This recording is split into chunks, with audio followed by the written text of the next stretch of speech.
You living to die or you dying to live? The choice on us how we want to do it. Do you understand what I mean by Absolutely. that? You living to die or you dying to live? Which one of them sound crazy? I could say I wished I would have, but then I can't actually be concrete on standing on that and saying I wish I would have took it, because you know everything happens for a reason. That's right. You feel me? When I started thinking about doing music, I was thinking executive second. In the feds, you have those who wish they told and those who told. And then you have a third. That's the quiet one. Those who ain't got nothing to tell. They don't have anything to tell. So they can't. They just stuck. You get what I mean? I see the look in your eyes, I see it on your face. You ain't grow with me, so you can't relate. Saw how you was moving, had to separate. I got from around your opportunity, came to elevate. I see the look in your eyes, I see it on your face. You ain't grow with me, so you can't relate. I like to kick off this episode of Surviving Self-Destruction with a quote that cuts straight to it. When it comes to the streets, don't learn what to do watching me. Learn what not to do. With that said, Alfamega, welcome to Surviving Self-Destruction. Hey, thank you for having me. Hey, man, so it's a blessing, man, to be here. Another episode, man, another opportunity to talk to OGs like yourself, man, who done been through it, lived it, survived it. Original generation. Let's original generation, not Absolutely. original gangster, but original generation. Yes, sir. Yes, sir. Yes, sir. So outside the industry narrative and street gossip, who is Cedric Zellers as a man? I'm a father, I'm an uncle, I'm a friend, I'm a brother, I'm a son. I'm a human being. I'm like everybody else. I breathe the same way everybody breathe. I bleed when I'm cut. I'm just trying to walk my truth now.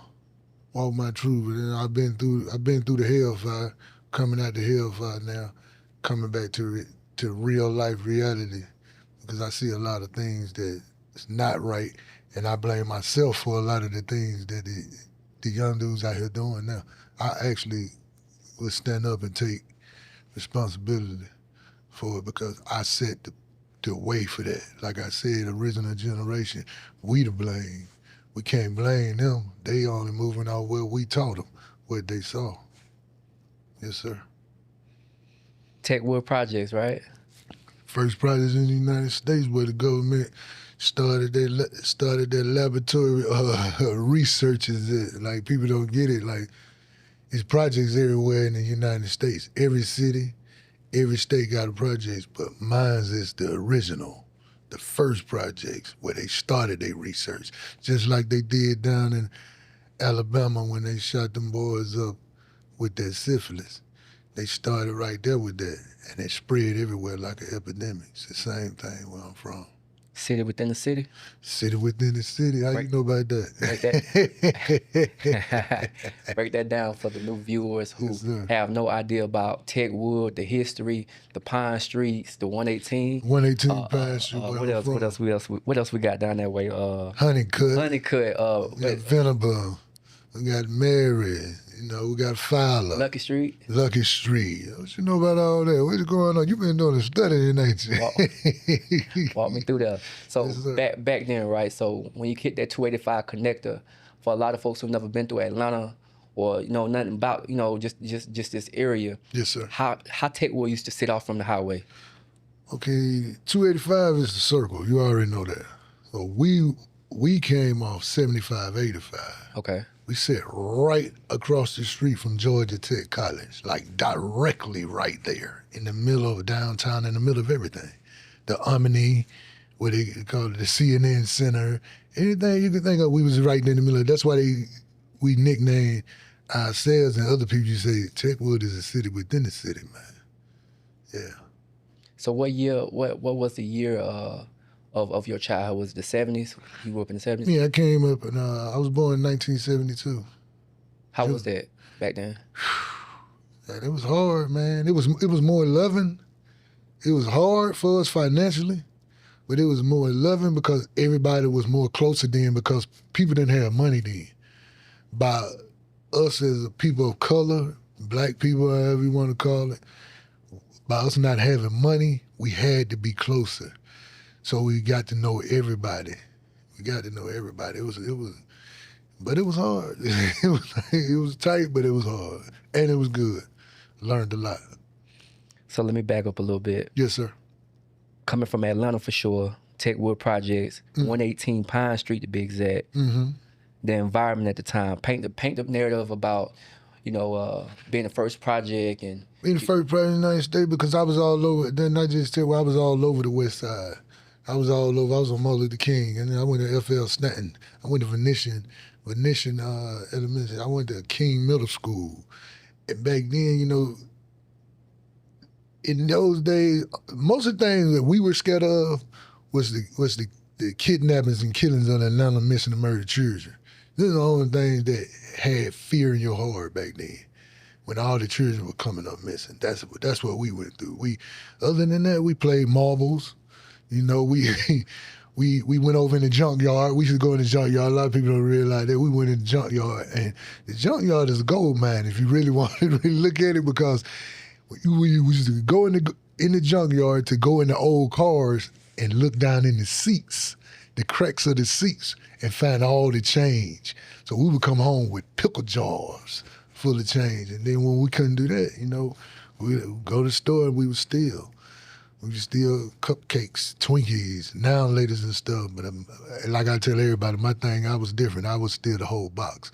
I'm not gonna steal one because I already know my mama gonna beat me to death when she find out anyway. that's how you got your first charge with the Twinkies, huh? Yes, sir, with the Twinkies.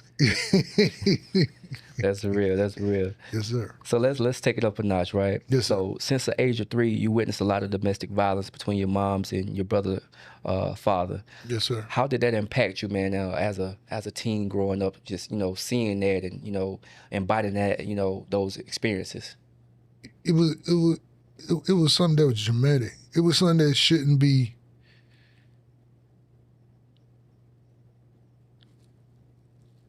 Subjected to no child. Let me say that. It shouldn't be, no child should be subjected to seeing that. And that go from both sides.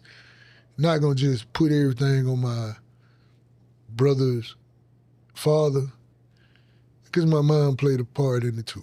You hear me? Like we have a habit in families and in our community, Black community, of placing everything blame on one person, especially on the male.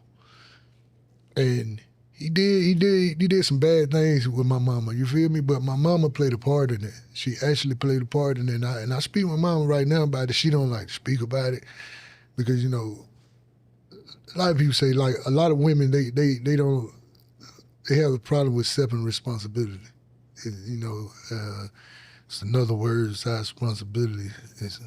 I'm having a brain fog right now, but she tends to downplay the trauma that they put me through. You feel me? Because I had to try to protect my mama at 3. Ain't nobody else was there to protect my mama. My uncle once, he came home from prison once, my mama's baby's brother. He passed away now, his name Floyd. But he was home from prison. I let him in the house. My mama and them didn't know he was home.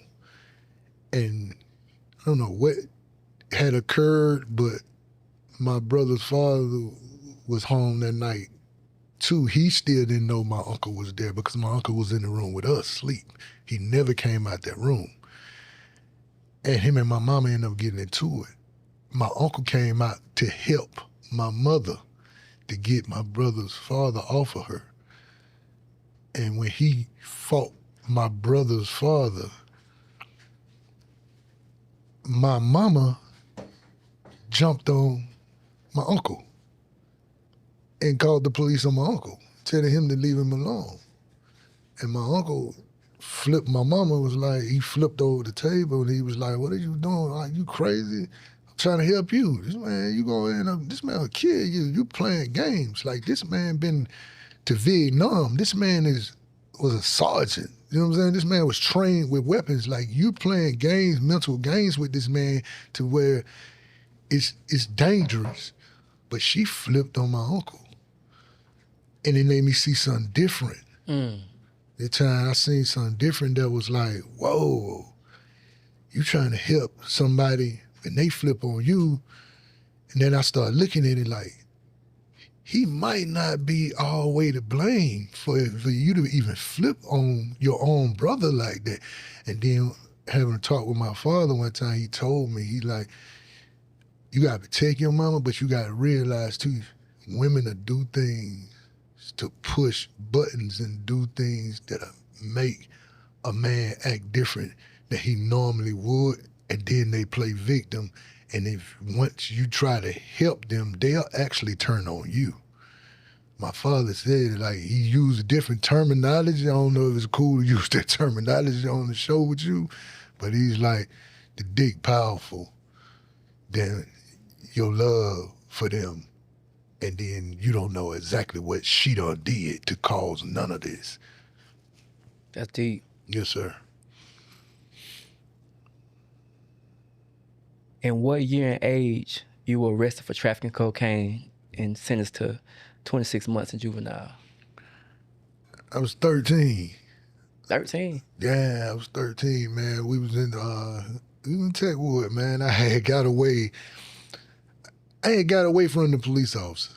He was called the police Cracker Joe.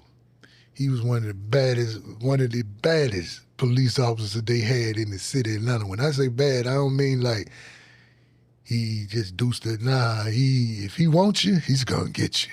Like he don't care how many of y'all together, whether he wants you, he's gonna get you. But I got away from him. I got a scar on my arm right now, big scar where he bust my arm with a blackjack. So I was trying to get away. He bust my partner's head too, my partner Tony J.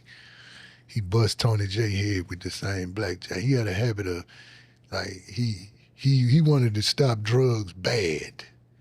He wanted to stop it, and he would actually ride through on his loudspeaker with the mic, and he would always play the song, Another One Bites the Dust. Every time he catch one, he would play that song out like, Another One Bites the Dust. And then he was like, you're next. Yeah, it was like 1986. Wow. Yeah. So at 13, man. Boy, Right before I turned 14. So what they sent you as far as when I went to Milledgeville Training School. Milledgeville Training School is in Milledgeville RYDC. It's the next level before you go to state prison. They considered the juvenile prison. It was the worst juvenile in the state of Georgia. You had Milledgeville Training School, you had Augusta, and you had Adamsville. They sent me to Milledgeville. I remember looking at my partner Rabbit and saying, they were sending him, he was locked up for trafficking cocaine too out of Techwood.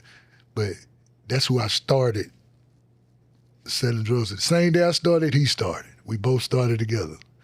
But he was going to Augusta, and I was like, how you going to Augusta? And they sending me down to Milledgeville. He was like, your record bad, man. You got to have it fighting and stuff like that. I don't know, but what that got to do with it? You older than me, though. He was like, nah, but you more dangerous. I was like, I'm not dangerous. Like, you tripping. You the dangerous one. Yeah. So I came across some information off a prior interview of Yes, film, sir. right? Yes, sir. You and some teens broke out of juvenile? Yeah. Man, how y'all pull it off, man? It was what happened was it's a guy there right now. He's gonna laugh when he see this interview. This is my dude. He a good dude.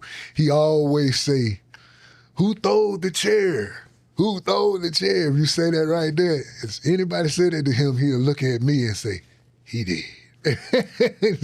I didn't throw the chair. We can say it now because it's so old. Like, he threw the chair.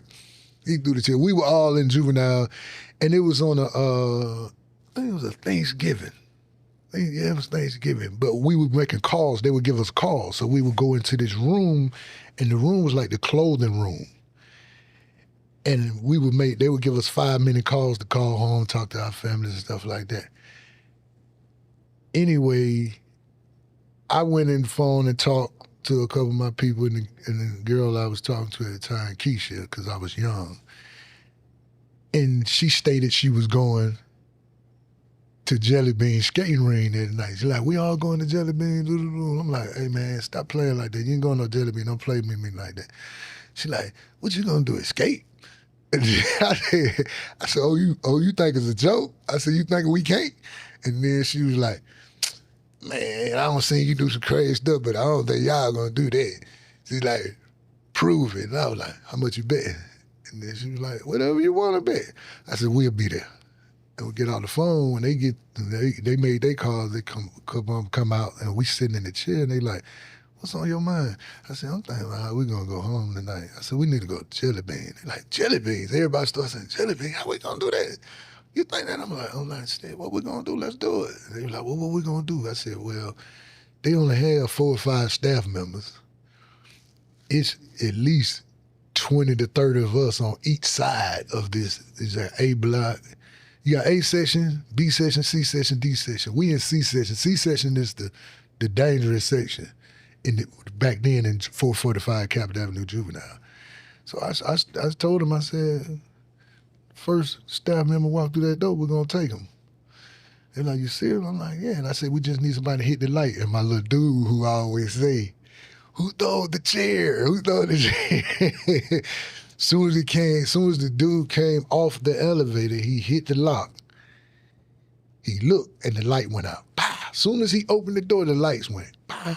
And he was like, what in the world? Next thing you know, somebody hit him with the chair. Boom! Next thing you know, it was a bunch of wild youngins just grabbing him.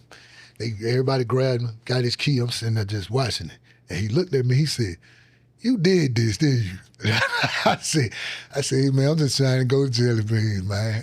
He said, you gonna do all this just to go to the skate ring? I said, what else I'm gonna do? I said, I'll be back, though. I'll be back. And then we left. When we got up out of there, man, I'm telling you, we left about, it was like 100 and some of us, man. Like we was helping each other over the walls. Some dudes went out through the courtroom, they bust windows out. Some dudes went out through the intake area. They was shocked to see us coming through the intake area. Me, I just walked straight out. Went downstairs, told the dude, I said, he'll boost me over the wall. We went to Jelly Beans. I went to Jelly Beans. Everybody was shocked to see us in there.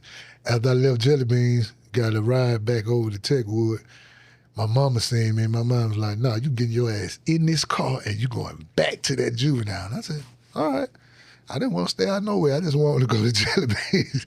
I turned myself in. Everybody else took a while to catch them. So I asked that question, man, because at the end of the day, you know, that's not an average type of leadership. Mm-hmm. Who instilled that in you? You know, was it Techwood? Was it uncles? You know, the average teen ain't moving like that. It was actually the environment I came up in. It was actually Techwood, because we was always taught to think outside the box. I got to tell people, I made jokes about it, like I rode the little yellow bus. I actually did ride the little yellow bus. You know what I'm saying? I actually was in special ed. Polo down. Polo down. Like I used to make jokes about it. I used to be like, I get to school before y'all do. You know, I get my breakfast. My breakfast still be hot. Yours don't. And everybody used to be laughing. They used to be like, man, you think it's a joke to be in the special ed class? I said, it is. I said, I ain't supposed to be in there. They only got me in here because of my anger issues. I said, they really knew I just want to go stay with my daddy. You feel me? If I was allowed to just go stay with my daddy, I would have been all right. I wouldn't have never got in any trouble. I used to want to be a Marine. Like, actually, I wanted to be a Marine. That's why I took to guns and I took to defense and all that so hard. I used to actually just be amazed and at awe every time I seen the commercials of the Marines, and they were like, the few, the proud, the Marines, and they show them with the sword, with the white gloves on their hand and stuff like that. Man, that's what I want to be. They look like they mean business. And just so happened I got caught up in the environment. My mama kept me in Techwood instead of letting me go with my dad. Wow, man. Just that alone, man. You said that would have changed your whole trajectory if you could have just been with your father. That's deep, man. Yes, sir. That's deep. Yeah, well, if I allowed to go with my daddy, because my aunt used to say my mama baby sister, she's like, your daddy the best man your mama ever had. Like, he do everything for your mama, but your mama just didn't want to do that. She just don't want to listen. She want to run everything. Anybody tell us what to do, she thinking somebody trying to run her because that's just her. You know, I still love my mama. Forgive me, I still love my mama, but I don't got older now to where I'm not gonna kiss nobody, but you feel me? Like, you wrong, mama or no mama. You wrong. Some dudes will sit here and make it seem like their mother is godly, make it seem like their mother is a pure angel. No, she's a human. Somebody knew your mother before you knew your mother. People knew your mother before you knew your mother. Remember, your mother grew up like you were little first. I mean, your mother was little before you. Yes, sir. And that's deep. At what age did your cousin Alonzo introduce you to the crack game? The crack game came, it was already cocaine. And I don't even want to use the word cocaine. It was already snow. And that came because everybody was freebasing. You know, back in the days, they would buy it in powder form and they can cook it up themselves in test tubes and all that. And they were freebase. They called powder cocaine, they called it a rich man's high back then. It wasn't no cheap drug like crack. But by me being in Middlesville training school, I started seeing, for the trafficking, I started seeing guys come in and they was like, I got locked up. I'm like, what did you get locked up for? They're like, I got locked for crack. And I'm like, crack? What is crack? They're like, crack, crack cocaine. Well, I'm like, what the hell is crack cocaine? They like, where it's cooked up at. And I'm like, man, that's freebase. What did you talking about? I'm like, they letting y'all sell that to them already cooked. And they was like, yeah, man, everybody, man. I said, man, them people got to be crazy. They don't know what, don't put it in that. Nobody knows what's into that. Why would you let somebody sell you something already cooked? But when I came home, my cousin Alonzo showed me crack. And this is what we gonna do right here. We're gonna do this right here. And I said, so you just put it in the test tube? He was like, nah, we won't cook it in the test tube. He said, we do that. I said, you dropping a whole ounce in that? No, man, you're gonna mess all that up. What did you do? You can't cook all that at one time. Like, he said, yes, you can. Like, watch. So he showed me. I was like, whoa. I was like, so you think this gonna move? And then he like, yeah. It was in 1988. I came home October 11. 1988. Rabbit came home October the 23rd, 1988. I waited until he came home to get back busy. I waited those few days for him because that was one of my best friends at the time. Him and my other best friend, Ironhead. So let's stay here for a second. So this is 88. Yes, so, sir. Was the Miami Boys there at that time? Yes, Miami Boys there before then. That's who I went to training school for, the Miami Boys. I went for trafficking some of their work. So I interviewed Convertible Bert. Y'all know him as Goldie. You know Bert? Y'all know him as Goldie? Yeah. So what's up with Bert? He been all right? He been good, man. He looking good too. Bert was having money, man. Yeah. Bert was having money back then. You should look up to Bert when we was little boys. Bert was having paper, man. Bert bought Mike Tyson through Atlanta. Yeah? Yeah, he never mentioned that. He said he brought him through the Ave in Miami when I interviewed him. He brought him through the city too. Oh man, he was on it. Yeah, Bert was eating. Bert was eating back then, yes sir. So tell me about the boy, was it Kermit? Kermit from Miami. How you know had about Annihilators. Kermit? You looked at the documentary. Yeah, the boy Kermit. I ended up in Beaumont, Texas with Kermit. We ended up in the federal prison together. Kermit died. Wow. Kermit had died, man. Kermit had caught the AIDS virus. He died, man. But I was in the same dormitory with Kermit. Kermit used to mess with this girl Tree in Techwood. He had a baby by her. Kermit was getting money. How did he change the trajectory in Techwood back then? What was his lane? Kermit came with a trajectory of putting out bigger, we call them boulders. You put out boulders that look like annihilators for real. To where you can go to Kermit and you can get a boulder. Some dudes go and get a boulder for $10 and cutting it and making 40 off of it. Wow. Yeah, but we was getting them and making 20. You know, we was just doubling the money, and it was moving so quick. Then Kermit pulled a move though. Kermit pulled a move that nobody talks about today. I don't know what happened to his connect or whatever, but Kermit collected a lot of money from a lot of dudes, not just in Techwood and through the city, and never came back with the work. Kermit had them collect about 400 and some thousand from dudes, supposed to been getting them work and never came back with the work. Wow. That's what I said. The next time I saw Kermit, we was in the feds, and I told Kermit, I said, "Boy, you know how many people looking for you?" He like, "Yeah, I already know, big dog." He said, "You don't got big too." I said, "Yeah." I said, "Well, you still my dude, though. You a good dude, man." Yeah. So at that time in Techwood, you had a lot of cats. You say, you know, from Miami, and then you had some Detroit players. That what his name? Detroit Dog was one of the guys. Detroit Dog wasn't in Techwood. He wasn't in Techwood. Detroit Dog wasn't in Techwood. Detroit Dog was in Atlanta. He was in Atlanta. He was having money. He was in Atlanta. Now he may have been doing some business with someone in Techwood, but he wasn't in Techwood posted. How did you have to be for a statue of a man to be able to maneuver through Techwood? Oh, you had to be dangerous. You had to be a dangerous man. You had to be dangerous. You had to be cunning, and you had to be about business, because you know it's just like being in the jungle. If you're in the jungle, man, you know if the gorilla see a weakness, he gonna tear you apart. If the lion see a weakness, he gonna tear you apart. You feel me? They not tearing you apart because they're so fearless. They're gonna tear you apart because they're actually scared of you too. You feel me? So with this guy, Techwood said, right? Yes, sir. You moved throughout all the different projects throughout Atlanta?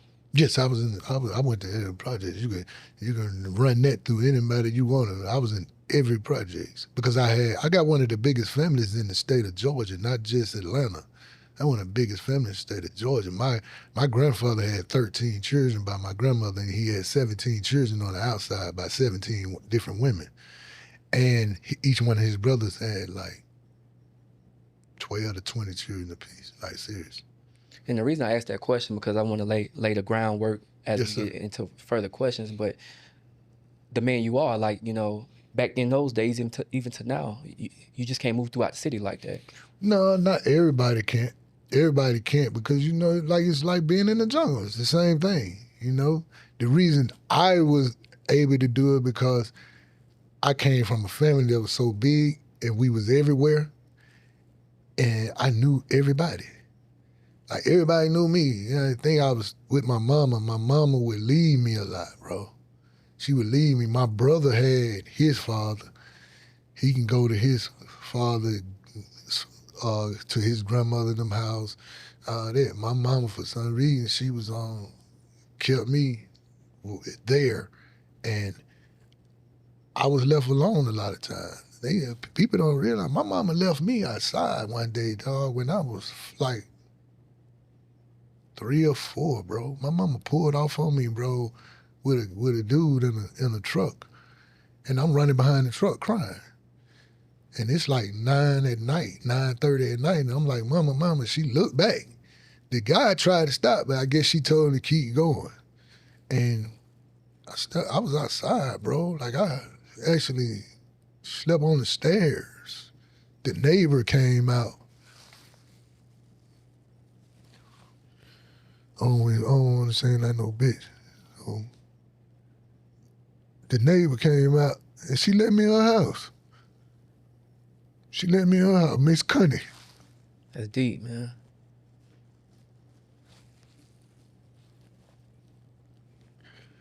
Yeah, Miss Cunny let me in, bro. She gave me something to eat. She gave me a bath.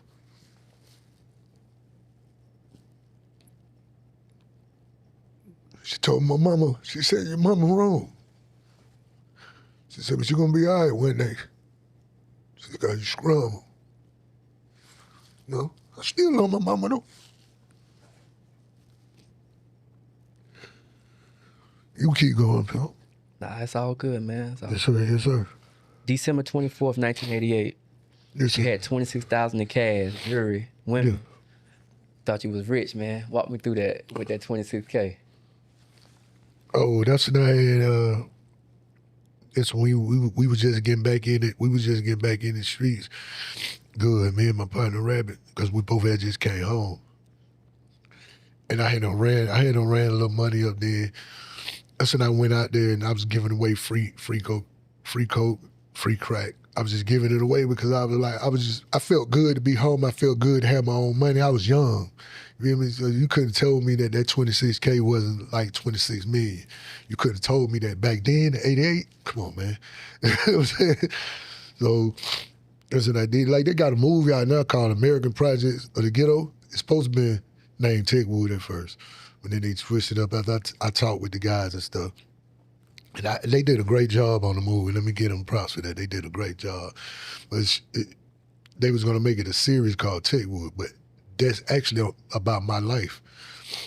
It's on Tubi, everything. That's my life. Those 4 little boys who they made the characters on. My life made 4 different characters. Wow. Yes, sir. And they in the movie they said that Martin Luther King just got his day, and then you seen Shorty the comedian say, "Free crack for everybody, free cocaine for everybody." That was me. That was my story. That was me. And they talk about Techwood, the little boy who they say his mama was selling her body to pay the rent, doing all this and doing that. They said that the other boy who was robbing the part of the crew was 4 of them. But those 4 characters was based on my life, my one person. Wow. Yes, sir. How did the drought in '89 turn a lot of dudes into robbers in Techwood? The drought of '89 turned a lot of us into robbers because we realized like we came from the projects like that. The guy who's one of the biggest in the city was from our projects. So if he didn't have it, it was really messed up. And we had to get money. We had to get money. We had people to take care of. We had family to take care of. A lot of us was kids with kids. A lot of us were kids with kids, man. You're talking about some 13, 14-year-old little kids that got children. An old kid at 13, 14 should be responsible for a kid at that time. You feel me? But this is what we had to do, so we just turned up. Once you sat there, we thought about it, and I talked to a couple of dudes, and I was like, we gotta go take it. You know, we ain't gonna jump over no bank counter or arm a car truck. The next best thing we can do is go get it from the other people. So we started actually taking it, but then I started seeing something different. I'm like, we take it from the drug dealer, that ain't cool. These dudes, they trying to get it too, you know what I'm saying? So I came up with a scenario, we're gonna start robbing the robbers. We said, we ain't gotta wait for them to take it. When they take it, we take it from them. You know what I'm saying? And we bring it back to the hood and we split it up with everybody. Make sure everybody all right. That's real right there. Yes, sir. So you were sentenced to Alto State, it's Alto, right? Alto State Prison. 90-91. That's where you met Big Block at? I knew a block already. From Kirkwood and all that being in the streets. I used to be over in East Lake Meadows, Kirkwood, Edgewood, Fourthwood. I keep going on. Every neighborhood you think I was there. Everybody you think is an OG, I know them personally. From with us being juvenile, don't fought them, don't won, don't lost, but we got respect for each other to know, okay, he gonna go. Yeah, man, me and Block was in the same dormitory in Alto. He was in dormitory 11. He was in 11. When I came, I was in 10, I was in 11, I was in 12, I was in 14, I was in 15, and I was in 18. Those dorms, I went to those dorms because I was getting into it, fighting and gambling, doing all kind of stuff down there. So while we touched on Block, and just to fast forward a little bit, and we're gonna circle back around. Yes, sir. when you got out of prison the last time, you say Block picked you up in the escalator, or y'all linked up, and he say, let me put you on this executive game, and you told me you wanted to be a rapper. Reflecting back now, do you wish you would have took the executive game route? I can say I wished I would have, but then I can't actually be concrete on standing on that and saying I wish I would have took it, because you know everything happens for a reason. That's right. You feel me? When I started thinking about doing music, I was thinking executive second. I just needed my voice to be heard because I've been through so much. I was young, man. When I started really writing them songs, I was in Long Park, USP. I was locked down. I was up there with the real Freeway Rick. I was the real Freeway Rick Ross. I know the rapper Rick Ross too, but I was with the real Freeway Rick Ross. I was with Mac Dre. Mac Dre was the first person who told me, you're gonna get a deal when you get out. If you don't get a deal, the game is rigged. Yeah. So in Long Park, right? So that was the same place where the guards gave you that sweater that was with all the caked up. Yeah, they gave me a sweater. Like people don't realize, like they say the Ku Klux Klan, but the Klan is actually still here. The Klan is here. They just don't switch it up. They don't switch it up. They got on CO uniforms. They got on suits. You feel me? They're not hiding behind the pillowcase mask anymore. You know, they right in your face. They're gonna look you in your face because they're in positions of authority, especially in these prisons. But when I went out there, it was in my jacket. In my jacket, they had it in my jacket that I didn't like white people. They put it in my jacket I was an atheist. I'm not an atheist, man. I'm Muslim. I've been Muslim. People think I just became Muslim when I came out from trouble this time after the thing with Tip. No, I've been Muslim. I'm Muslim when I walked in the music business door. You feel me?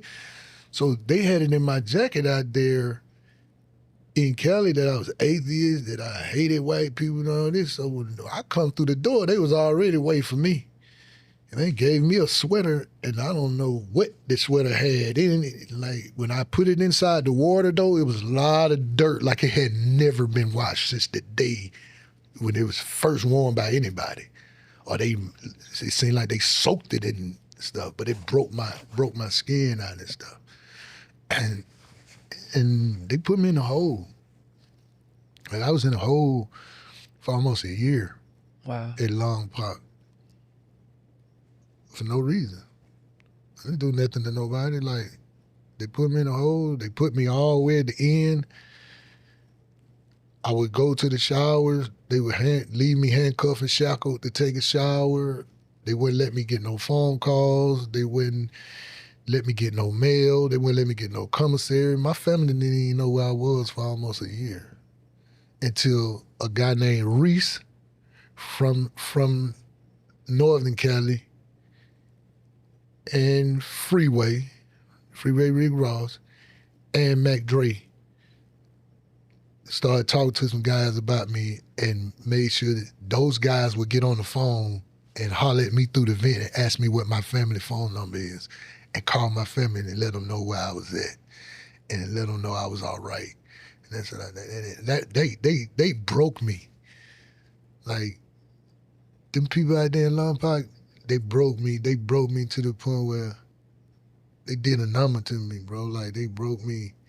I had to take, like, again, I say, I had to take showers with handcuffs and shackles on, bro, on my ankles and my waist.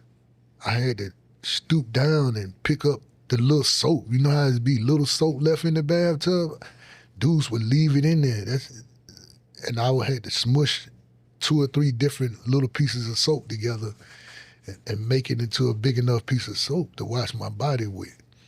Like, this ain't nothing like state prison. People get it mixed up. The feds ain't nothing like the state prison.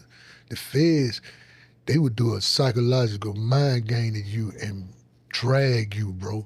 Like, don't let nobody out here fool you thinking they gonna play with the feds like they play with everybody else, play with the state, because they will put you on this thing they got called diesel therapy. You'll go on diesel therapy and your mail would never catch up with you.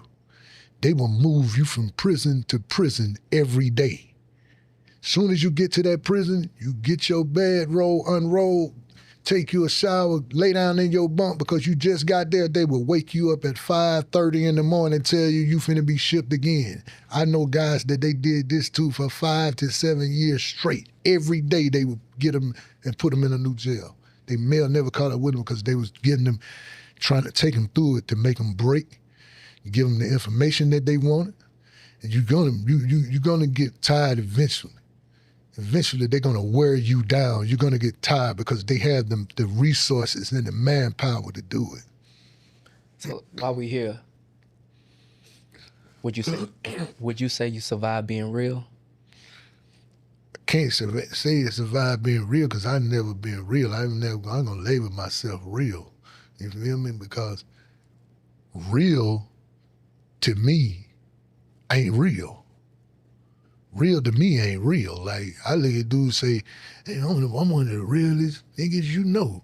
I'm one of the realest woo-woo. For one, you losing the terminology of realest niggas you know. If you knew the terminology of the word nigga, you wouldn't even say you the realest nigga. Because if you tell me you a real nigga, I'm gonna co-sign that and say, yeah, you are a real nigga. You a real dumbass. You feel me? You a real lazy. You a real ignorant. I'm gonna say that. So I started taking the terminology fake. You know, no matter how nobody want to look at it, I took on the terminology of I'm fake.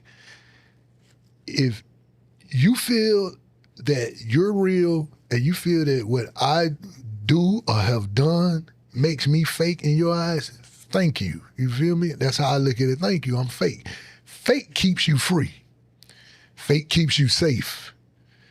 Fake keeps you where you can have someone at home that you can hold at night. Fake keeps you where you can see your children grow up. You feel me? So the average guy nowadays lasts on the street a year, 2 years, sometimes 6 months. Is that time of balling worth the time in prison? Never. Never in a million years. He can't show me that it is. It ain't a person walking there to tell you that. I know guys in there right now worth billions. You got El Chapo sitting in that jail right now, and I guarantee you he got money buried that nobody know where it's at but him and probably another person. But if they tell him that they'll let him up out of there if he unearthed that money, he would give every dime up to get his freedom back. It's not worth it. It's not worth it. I mean, let me ask you something.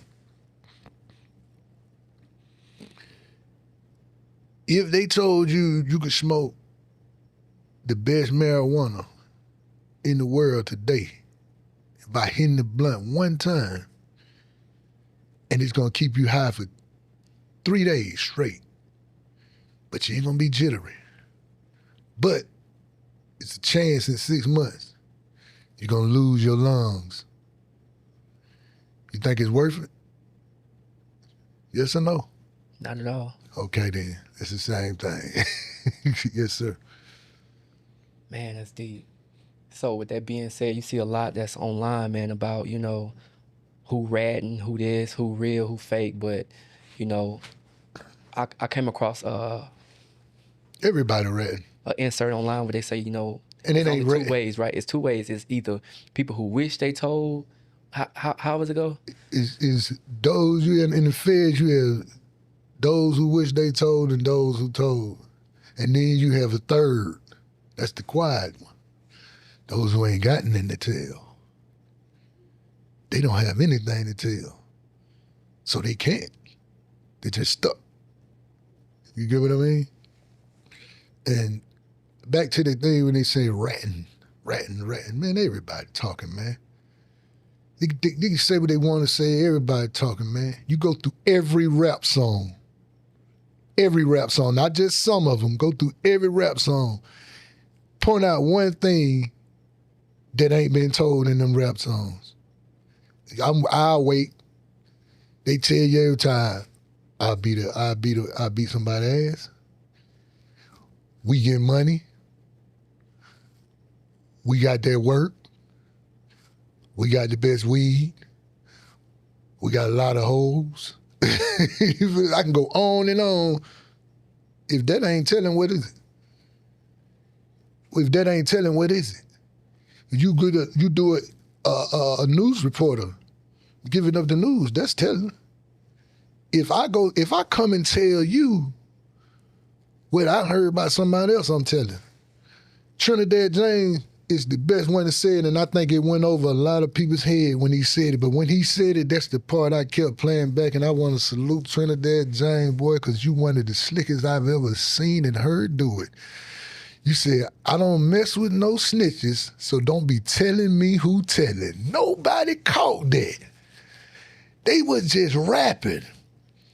He was saying you a snitch too if you come tell me who telling. Am I right or wrong? Right. Right. So what's in your mind, if you could think back, right? Yes, sir. What was the biggest trick you fell for living the street code? The trick I fell for was thinking it was a code. Nobody said it was thinking it was a code. How is there a code among thieves? There's no code among thieves. These are thieves. These are criminals. These are not law-abiding citizens. These are not people that paying taxes. These are criminals. No matter how you want to look at it, that's a criminal. If you're a criminal, you have to be cynical. For you to be a criminal and surviving it, you're gonna have to be cynical. I don't care if you're a criminal in a suit. I don't care if you're a criminal in a white tee. You are cynical because you're a criminal.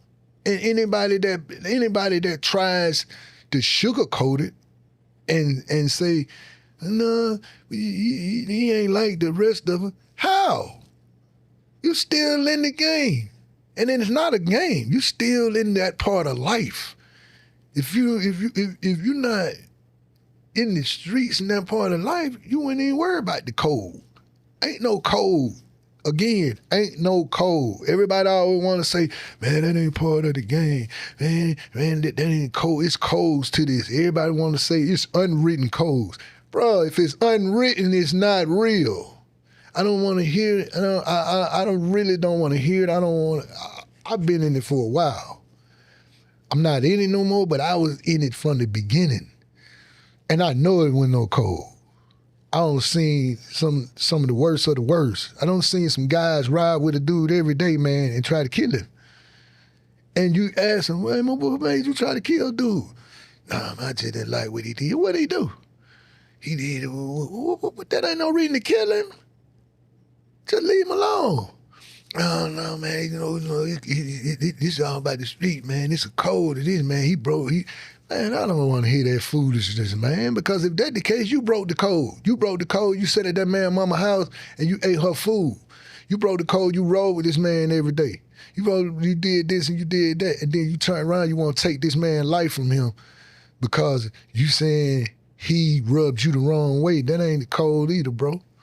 Ain't no code, man. When you a criminal, ain't no code, so we're going to stop doing that now. All the dudes who telling you it's a code and doing all this make-believe stuff, they need to stop it right now. I don't care who they are. Ain't no codes. They can stop faking today.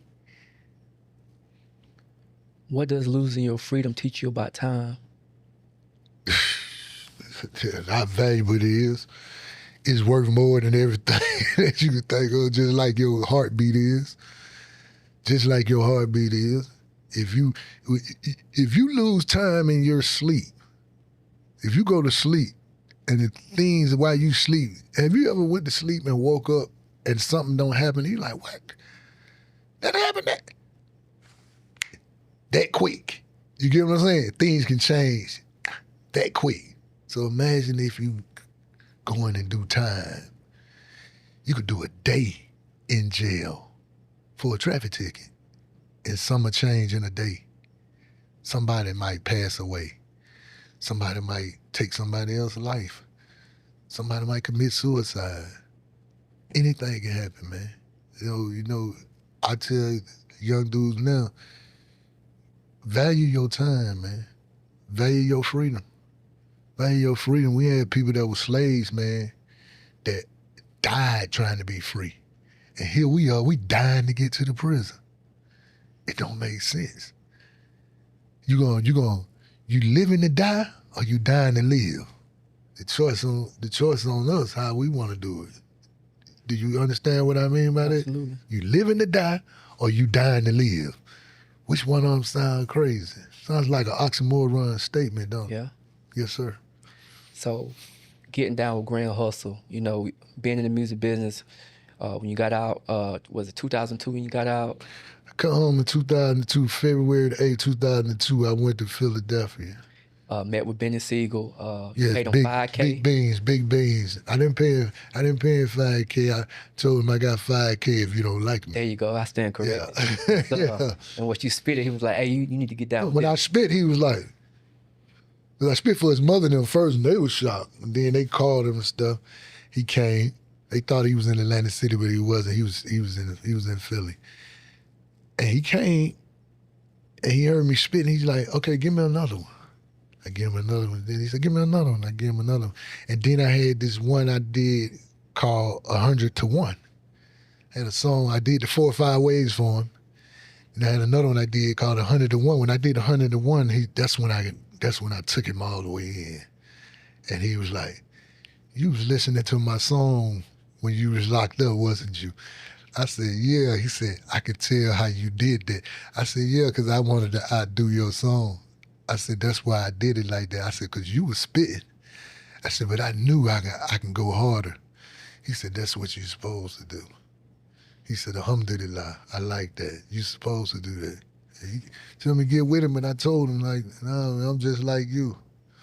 You know, you got a lot of dudes on this label. But I still hung out with him. Like, we hung out a lot. Him and his brother Newsy. You know, Newsy know me. You got Skino. What's up, Skino?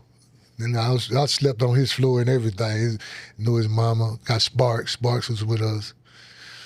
Petey Crack. Freeway. Yes, sir. So moving around the industry, right? So you learned a lot of game from Jay Irvin and Zuri. Yeah, Zuri, Z. That's what they call him. You know Z? Because you call him Z. Yeah, I learned a lot from Jay Irvin. Dr. J's son, Jay Irvin, pretty boy. I called him pretty boy with the curly hair. Yeah, I learned a lot from him. They put me on the road with Floetry, with them and my man Omar Teagle. They put me on the road with Floetry, put me down in security so they can be able to pay me for being on the road so I wouldn't be out there broke. But I wasn't security. They wanted me to learn the business side of things. Look at everything from behind the scenes while I was still rapping, because while I was on the road, I was still making music. Yeah. Yes, sir. So you signed your first single deal, was it Universal or Capitol? Yes, Universal Records. David Banner produced that one? Yes, David Banner produced it. How did that go about? Oh, that was crazy. That was crazy. That was a night. That's a night to remember, a night for the ages. You know, we was in that studio. Lil Flip was there. At the time, that's when Lil Flip and Tip had their beef. I was the only dude walking with a song. I'm the only dude walking with a song with Tip and Lil Flip on it together while they were beefing. Wow. Yeah, I made it. I made it happen. We paid them for it and all that, and that's when me and Dave, we got cool. Me and Dave got cool on the business tip, you know.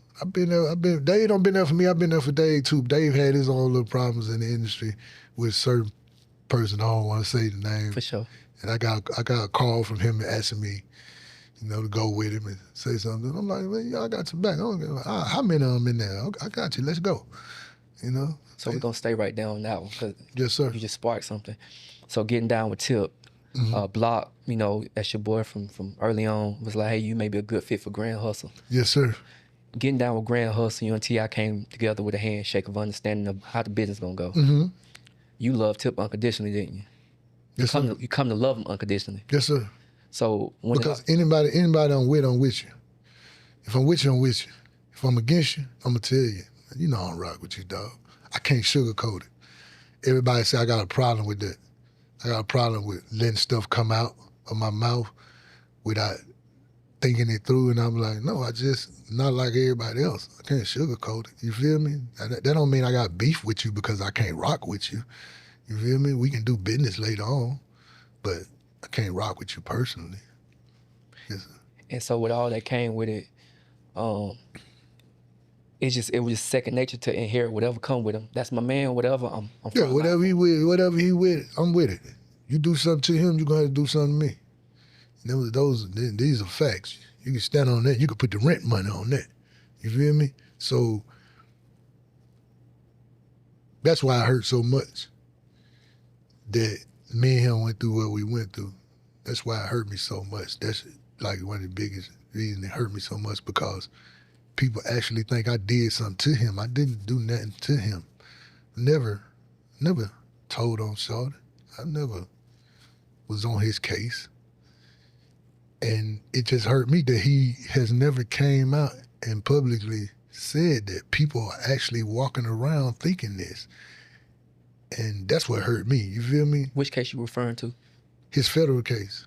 I didn't have nothing to do with that case. But people actually, I'm pretty sure for you to reach out and do the interview now that you've read comments, because you're an interviewer, so I know you go through, read comments and everything. Am I correct? Absolutely. Okay, and you've seen comments where people tried to blame me for his case. I had nothing to do with his case. And that's what hurt me the most. Like I said, he has never came out in public and said, listen, I had a disagreement with him because what he had with his past, he had nothing to do with my case, y'all.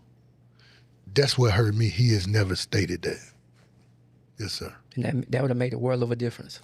Yes, sir. With me, now everybody else, it's cool with, like, they gonna feel how they want to feel. You feel me? Because they don't know no better. They're just people who go on face value and they listen to everybody else when everybody talking. They just, you know how people run with things when For sure. they hear it. But in my world, that would actually just lift so much of a burden off of my shoulders, man, and my chest and my heart, man, to help me just continue on live with life. I'm not crying for his help. As far as with the music career, none of that, I'm not asking for that. I'm not saying that I can't make music without him, because it's been shown I can really rap. I can really make great songs, especially now that I got my son and him helping me write too. You know what I'm saying? I got a team with me. But that would actually lift a burden off me, man, and help me to just move along. In this day and time, in this moment, if you could have a conversation, let alone, say something to him, what would you say to him? I still love you. Still love you, bro. You still my little bro. You still bro to me. You still family to me. Mac Boney know it. C-Rod know it. I talk to all of them. KT know it. Everybody know it. I see your uncle all the time. I see his uncle all the time. Derek know I still got love for him. Derek, anytime I go see Derek one of the ones who, he been 1,000 since the beginning. Derek could give me 500, 800, 1,500. If he got it on him right now, he could give it to me. He always tell me, he sit there and talk to me and tell me, keep my head up, give me words of advice.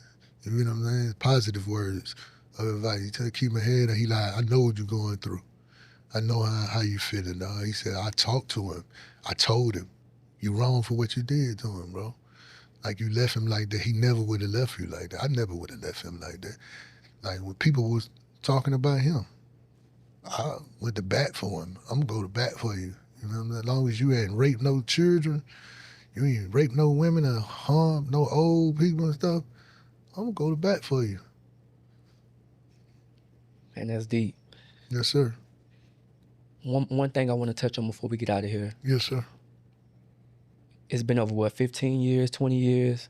When he went online on the radio station to say, he didn't know anything about your background, all the other stuff, right? We're going to talk about that case. The guy, Ali, you didn't even know him. No, sir. Some of his people came to you with a conglomerate plan or whatever. Yes, sir. Touch on that for the people who got a wrong narrative, who just never even took the time to even read the case or understand. Break that down. The thing came was, they got caught up in a federal case. And the federal case they got caught up in was some undercover agent was trying to do some kind of business. And Ali kept trying to do business with the guy. This from the word I got. The people that was in charge, when I say the people that was in charge, the real bosses, they actually said that they told Ali, do not deal with this person because this person is a federal agent. He ignored them, and that's how they got their case. And like I told Ali, how you're gonna know that it's true. Like we sat down and talked, man, Ali talked, we got it on film. There was a lot of guys there, they filmed it with their phones and stuff, went live so nobody can come up different next time and say, no, this wasn't said, that wasn't said. No, you got 12 to 15 different people here with the same recording, this was said. But I told Ali, it was the dudes who helped you with your case, man, help pay for your lawyer, everything that was going to trial with you, telling you to go to trial, that set you up. The feds didn't set you up. That's why I tell you, it's a dirty, man, in these streets, man. There ain't no code, man. Like, this is a movie. This is really a movie, something you see in movies. They think you see it on the movie like, oh, man, they set dude up like his own people did him like the movie. Yeah, that's life. That's how it go when you playing on a different level. When you're on a different level, these people were dealing with millions of dollars in the streets. You think they gonna play fair? You think no, man, if you don't put them in jeopardy and put everything that they got in jeopardy, they got to figure out a way to come up out of that. And if they feel you're to blame for it, they're gonna come up with a way to cross you out and put everything on you. And that's what they did. It's just, I was the only person that they pointed out because I had got a name in the music business then. Nobody ever talks about the other dudes, but I ain't got nothing to do with that. I worry about me. With that said, Alfamega, man, I appreciate you blessing my platform. Yes, sir. With all the wisdom. We got a couple more episodes to come out of this, man, because, man, you a walking historian of the game. Yes, sir. Thank you. Hey, tell everybody to be looking for Alfamega, the new name, My Walk Alone. For sure. My Walk Alone. It's gonna be the first story. It's gonna be on me, and then we're gonna do other people's story, My Walk Alone, because a lot of people don't went through a lot in life. You know what I'm saying? And when you go through it, it's your walk alone. You might have people that's there to assist you and give you a shoulder to lean on and cry on and an ear to hear your problems, but they're not gonna understand it or feel it like you feel it. So it's your walk alone. That's why I call it My Walk Alone. Then I'm gonna start the podcast. The podcast gonna be Behind the Eight Ball. Solid. Yes, sir. Love, my brother. Love. Thank you.